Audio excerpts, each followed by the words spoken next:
श्रीमन्नारायणीयं दशकम् 60 मदनातुरचेतसोन्वहं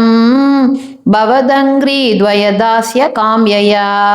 यमुनातटसीं निसैकतीं तरलाक्ष्यो गिरिजां समार्चिचन् तव नाम कथारता समं सुदृशः प्रातरुपागता नदीम् उपहारशतैरपूजयन् दयितो नन्दसुतो भवेदिति इति मासमुपाहितव्रतास्तरलाक्षीरभिवीक्ष्य ता भवान् करुणामृदुलो नदीतटं समयासीत् तदनुग्रहेच्छया नियमावसितौ निजाम्बरं तटसीमन्यवमुच्य तास्तदा यमुना जलकेलनाकुला पुरतस्त्वामवलोक्य लज्जिता त्रपयानमिताननास्वतो वनिता स्वम्बरजालमन्तिके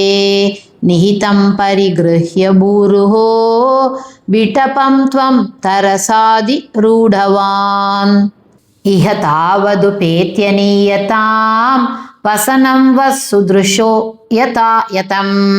इति नर्म मृदुस्मिते त्वयि ब्रुवति व्यामुमुहे वधूजनै अयि जीवचिरं किशोरनः तव दासीरवशीकरोषि किं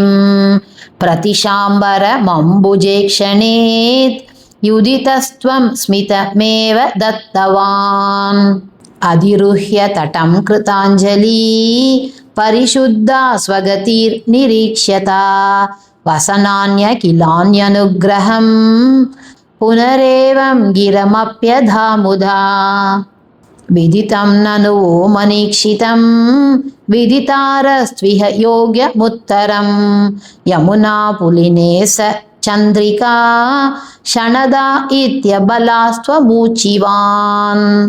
उपकर्ण्य भवन् मुगस्युतं मधुनिष्यन्ति वचो मृगीदृशः प्रणयादयि वीक्ष्य वीक्ष्यते वदनाब्जं क्षणकैर्गृहं गता इति नन्वनुगृह्य वल्लवीर्विभिनान्तेषु पुरेव सञ्चरन् करुणाशिशिरो हरे हर त्वरया मे सकला मया बलिम् श्री हरे नमः श्री पोन्नुगुरुवायूरप्पने शरणं श्री चोटानिकरे भगवती अम्मये शरणं आनंद चिन्मयने शरणं नारायण अखिलगुरु भगवन्नमस्ते सर्वत्र गोविंद नाम संकीर्तनं गोविंदा गोविंदा।